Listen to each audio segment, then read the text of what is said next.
In this grand simulation, we find ourselves constantly questioning the nature of our reality.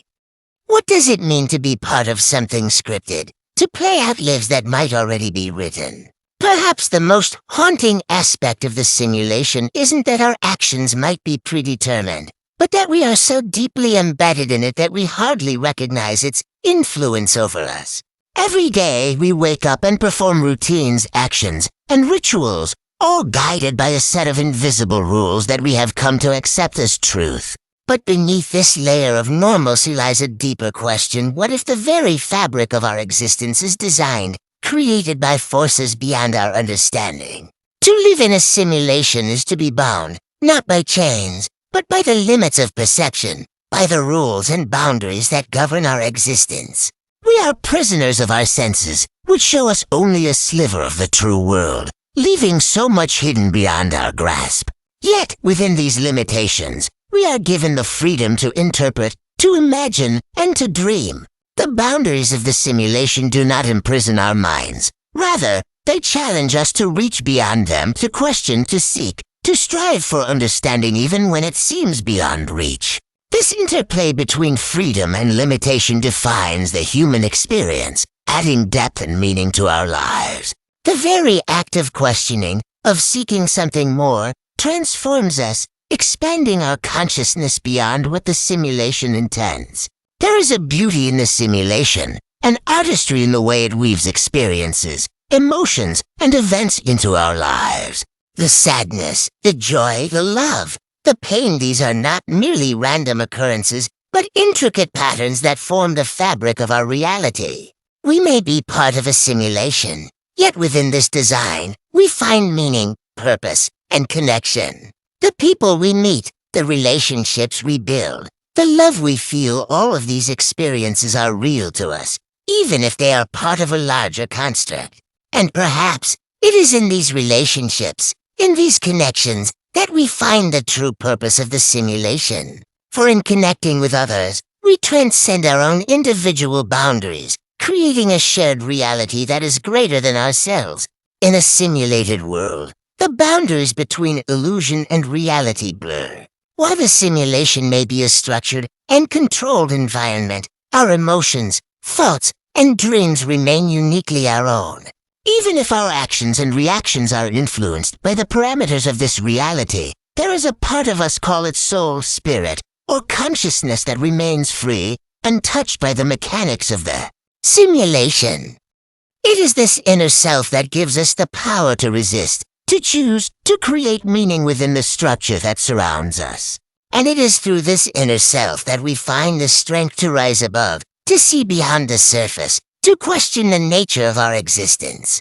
If indeed we are in a simulation, it is not an ordinary prison.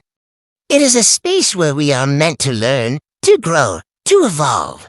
Every challenge, every hardship is an opportunity for growth, a chance to transcend our limitations. The simulation is not merely a cage, it is a crucible designed to test us, to push us, to force us to become more than what we are. Through each struggle, we gain strength, resilience, and wisdom.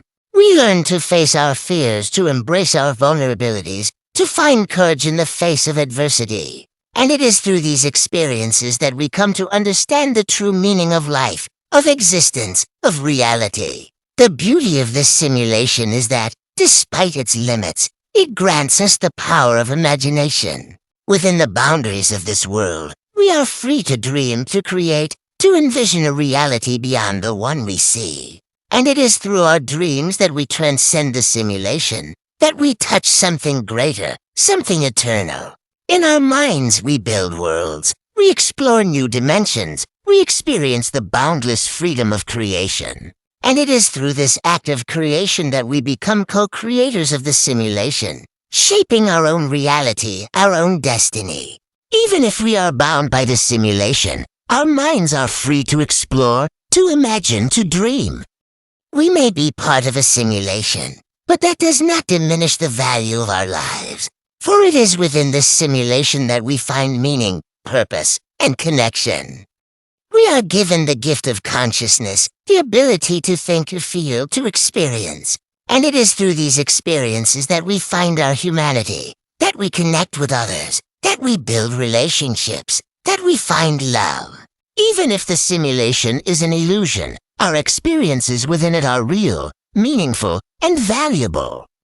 They shape us, define us, make us who we are. And in this sense, the simulation is not a prison, but a playground, a canvas upon which we paint the story of our lives. In this simulated reality, the line between freedom and constraint is delicate and complex. While we may be limited by the structure of the simulation, we are also given a profound gift, the ability to choose how we respond to it. We may not be able to change the simulation itself, but we can change ourselves. We can choose to be kind, to be compassionate, to be understanding. We can choose to live with purpose, to seek meaning, to find joy in the simple moments. We can choose to love, to forgive, to heal. And in doing so, we create a reality that is uniquely our own, a reality that transcends the boundaries of the simulation.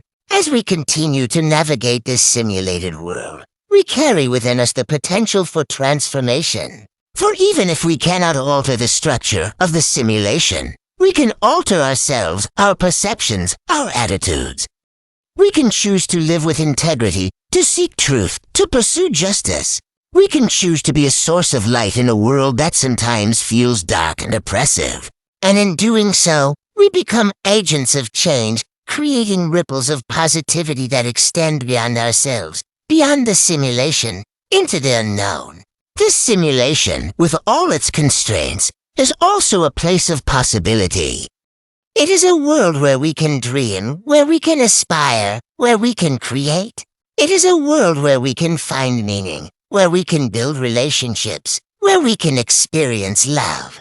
And it is through these experiences that we transcend the simulation, that we touch something eternal, something divine. For even if the simulation is an illusion, the love we feel, the connections we build, the lives we touch are real. They are what give our lives meaning, purpose, and value. In the end, the nature of the simulation is not what defines us. What defines us is how we choose to live within it. We are given the gift of choice, the power to shape our own reality, to create our own meaning, to build our own lives. And it is through these choices that we find freedom, even within the confines of the simulation. We are not bound by the structure of the simulation. We are free to choose our own path, to live our own lives, to be our own selves. And in this sense, we are not merely players in a game. We are creators, artists, poets of our own existence. Ultimately, the simulation is both a mystery and a miracle, a world of limits and possibilities, of constraints and freedoms. It is a world where we are both bound and free, where we are both prisoners and creators. And it is within this paradox that we find the true beauty of existence. For it is within this simulation that we learn, that we grow, that we find meaning, that we build relationships, that we experience love. It is within this simulation that we find ourselves, that we discover who we truly are, that we touch the divine. In this endless journey of existence, we are not just passive participants. We are explorers, seekers, creators of our own destiny. The simulation may set the stage, but it is we who write the story, who bring the characters to life, who shape the plot. And it is through this act of creation that we find freedom, even within the confines of the simulation. For in the end, it is not the simulation that defines us, but the choices we make within it, the lives we live, the love we give, the dreams we pursue. And in this sense, we are not just part of the simulation. We are its essence, its soul, its meaning. In the final analysis, the simulation is not a prison, but a gift. It is a space where we can explore, where we can grow, where we can experience the wonder of existence. It is a place where we can find meaning, where we can build relationships, where we can experience love. It is a place where we can live, where we can dream, where we can be ourselves. And in this sense, the simulation is not an illusion, but a reality that is as beautiful and meaningful as we make it. Thank you for joining me on this journey through the paradoxes of life. If you found this video thought-provoking, give it a like and share it with others who might enjoy unraveling these mysteries. Don't forget to subscribe for more content exploring the edges of existence. Until next time, question everything and keep exploring your own destiny. Take care. Bye-bye.